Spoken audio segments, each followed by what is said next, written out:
They're telling me that there is no Rodrigo R. Duterte inside this facility. Okay. Hi, Sec. Ano pong nangyari kaya? Zen Hernandez po, ABS-CBN. Can you tell us what happened lang po? Alam mo, before we deplaned, we had a meeting with the ICC. I requested that the former president be brought directly to a hospital because of his bad medical conditions. It was almost a 24-hour flight.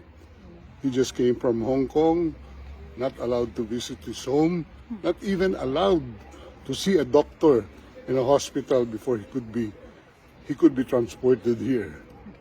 Now, we made the request for a hospitalization, and they gave the assurance that he will be brought to a hospital.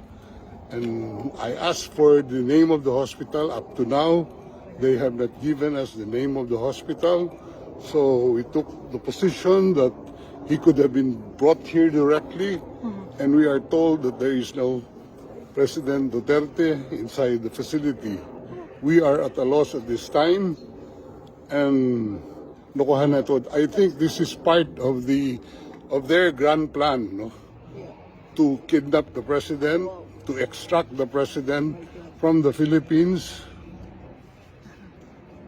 and brought to a jet without known destination. I was even forced to join that plane without any valid visa coming here. Sir, can we expound lang when you said that there is no President Duterte inside? They're Who said? telling me that there is no Rodrigo R. Duterte inside this facility. Okay. But You requested for a visit today and it was approved, sir, right? we have requested the ICC for a visit because they do not disclose what hospital he was brought to, and we assume that he was brought here last night after the planing. That's all I can say as of the moment. Is it possible he is in a hospital somewhere? I hope he is in a hospital somewhere, but not in this facility. He is allowed, according to ICC regulations, any detainee is allowed to communicate. Has he communicated to any of you? None. Zero, sir. We don't have any opportunity. We don't know where he is right now. He doesn't have any. He doesn't even have his medicines with him. Pero doon siya sa ambulance sumakay. Sinakay siya sa ambulance, binigay lang namin yung mga records yun sa kanya. And sabi, he will be well taken care of. Right. And we will be informed immediately of the name of the hospital. But hanggang ngayon, nakakalungkot at ganito ginagawa nila. So, Sec, what's the next step? What are the plans? We are going back to the ICC and ask them where he is right now. Because a family member is waiting here to see him. Yes. How is the Vice President? Well, she's waiting. Okay. And I would assume the president would want to see one of the members of this family at this So, point. Sec, the Vice President wants to see him. Is there a schedule for her visit now? That's what we are arranging, but we're at a loss where he is right now. Okay. So, how about you, sir? Alis muna pa ba kayo? Alis ako dito. Pinapalabas nga kami. Oh my God. Anong gusto nilang gawin? Mag-standby ako dito. Ang lamig-lamig. Ano po yung response nila sa inyo nung nag-request po kayo for a visit?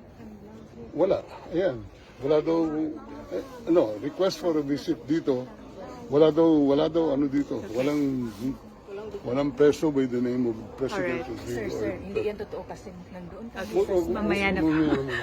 Pero sir, the embassy said that you're allowed a visit. Ano kayang pinagmumulan nun? Hindi. Ano yan? Right ng accused yan. Opo. To be by counsel. May schedule sila Thursday, so parang definite. I don't know with them. But Or it's- ako, as far as my understanding of the law is, he has the right to counsel at any time. And you're acting as the official. One of the counsel, and they don't even recognize my appearance here. Okay. Nasaan po si VP Sara? I don't know where she is right now. Hindi pa po kayo nakita? Nag-usap lang kami sa telepono, pero wala pang until So, Alright. tapos na. Okay. I have another- Thank you, sir. Thank you, sir.